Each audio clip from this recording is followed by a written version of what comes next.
All right, so here's what just happened. The Social Security Administration released their official figures for next year's benefit adjustment, and the number is 2.5%.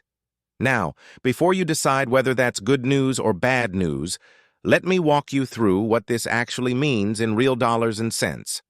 For context, this cost of living adjustment, COLA for short, is how the government tries to help Social Security benefits keep pace with rising prices.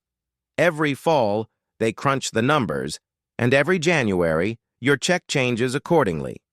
This year's 2.5% might sound modest, especially when you're feeling the pinch at the gas pump and the grocery store, but let's break down what it looks like in your bank account. If you're pulling in the average retirement benefit right now, that's roughly $1,927 per month.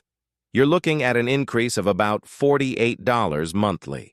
Over a full year, that adds up to around $576. Not life-changing money, but it's something. Now, if you're at the higher end of the spectrum, say you maxed out your earnings throughout your career and you're getting close to $4,873 a month, your bump would be approximately $122 each month. On the flip side, if your benefit is more modest, around $1,200 monthly, you'd see an extra $30 or so. Here's the thing. Percentages sound abstract until you translate them into actual purchasing power. And that's where things get interesting. And honestly, a bit frustrating. Let me explain how the government arrives at this 2.5% figure, because understanding the formula helps you understand why it sometimes feels disconnected from your actual expenses. Every summer, from July through September, economists track something called the Consumer Price Index for urban wage earners and clerical workers. That's a mouthful, so everyone just calls it CPIW. Basically, they monitor how much a basket of typical goods and services costs. Food, housing, transportation, medical care, clothing, you name it. They compare those 3 months to the same period the previous year. Whatever percentage increase they find becomes your COLA. Simple enough, right? But here's the catch, and it's a big one. This index tracks what working-age people spend their money on, not retirees. And let me tell you, those spending patterns are wildly different. Workers spend significant portions of their income on things like commuting costs and childcare. Retirees, meanwhile, are dealing with rising healthcare costs and fixed housing expenses that often eat up much larger chunks of their budgets. There's actually been ongoing conversation in policy circles about switching to a different measure called CPIE. That's the Consumer Price Index for the elderly. This alternative typically shows inflation running about 0.2 to 0.3 percentage points higher each year than the current formula. It doesn't sound like much, but compound that over a decade or two, and you're talking about thousands of dollars in difference. Yet here we are, still using the old formula that doesn't quite capture the reality of retirement expenses. Let's zoom out for a second. Just 2 years ago, in 2023, we saw a massive 8.7% COLA, the largest jump in 4 decades.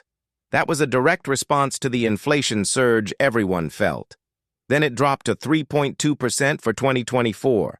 Now we're at 2.5% for 2025. From an economic policy standpoint, this downward trend suggests inflation is cooling. The Federal Reserve would call this progress. But if you're living on a fixed income, it doesn't feel like progress. It feels like falling further behind. Why?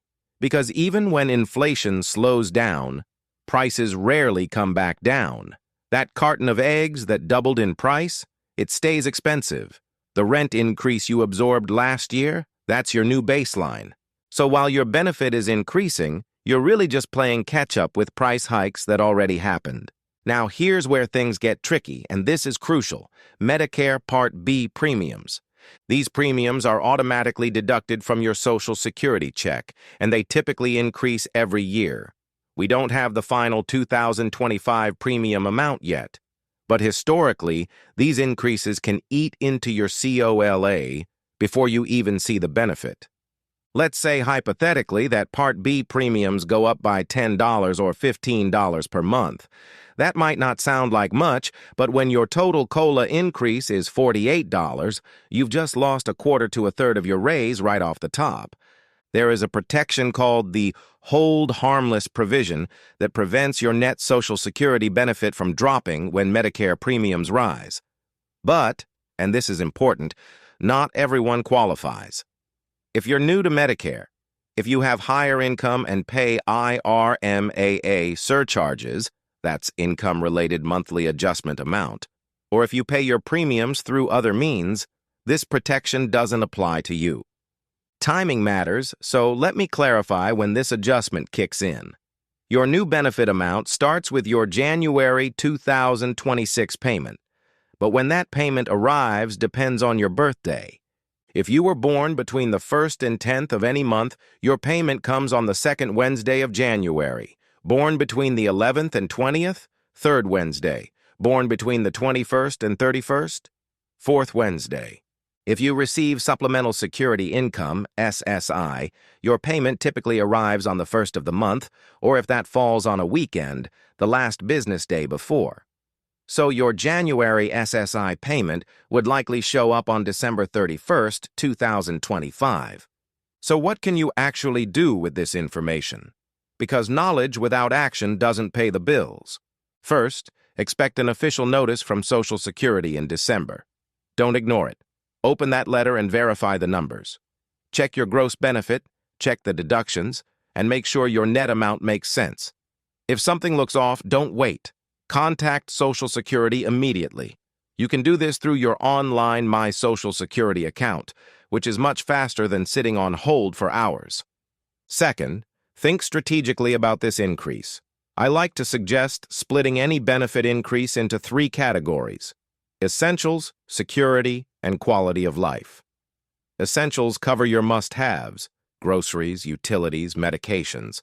Security means setting aside even a small amount for unexpected expenses. And quality of life? That's for actually enjoying your retirement, whether it's a meal out, a hobby, or visiting family. Even $30 or $40 a month can create breathing room if you're intentional about it. Maybe it covers your winter heating bill increase. Maybe it goes into a small emergency fund that prevents panic when the car needs work. Here's something many people don't realize. There are programs out there designed to help stretch your dollars further. State energy assistance programs can help with utility bills. Prescription discount programs like GoodRx can cut medication costs significantly. Many areas offer senior discounts on transportation and groceries that go unclaimed simply because people don't know about them. Also, if you're on Medicare Advantage or have a supplement plan, review your options during the open enrollment period. Some plans offer what's called a give-back, where they return $50 to $150 to your Social Security check each month. One phone call to 1-800-MEDICARE or your local SHIP office, that's the State Health Insurance Assistance Program, could potentially add more to your monthly income than the COLA itself. One more thing that catches people off guard: taxes. Roughly 40% of Social Security beneficiaries pay federal income tax on their benefits, and many don't realize it until tax season hits. If your total income crosses certain thresholds, a portion of your Social Security becomes taxable. You can adjust your tax withholding by updating your W-4V form. Getting this right means you won't face a surprise tax bill in April, and you might even free up a bit more cash flow each month. Quick but important reminder: Social Security will never call, text, or email you asking for money or personal information.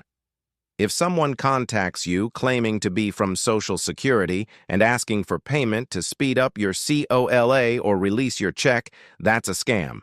Hang up, delete the message, and report it. Look, I know 2.5% doesn't feel like enough when you're watching your expenses climb faster than your income. But here's the silver lining. These adjustments compound over time. Each year's increase becomes the new base for the next adjustment.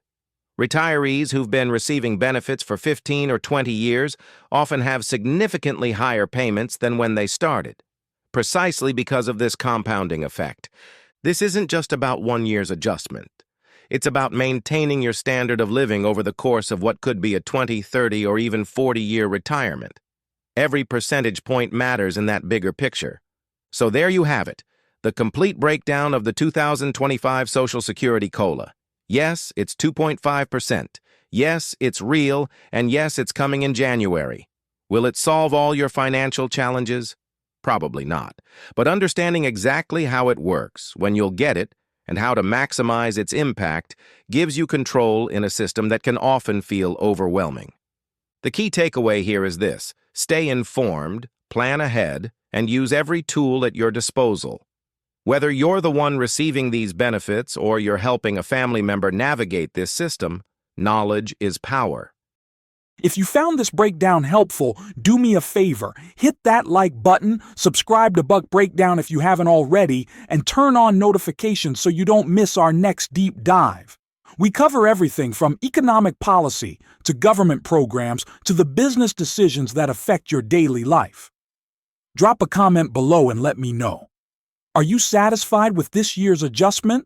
Or do you think the formula needs to change? I read every comment, and your perspective matters. This is Buck Breakdown, where we follow the money so you don't have to. I'll see you in the next one. Stay informed, stay prepared, and as always, stay ahead of the curve.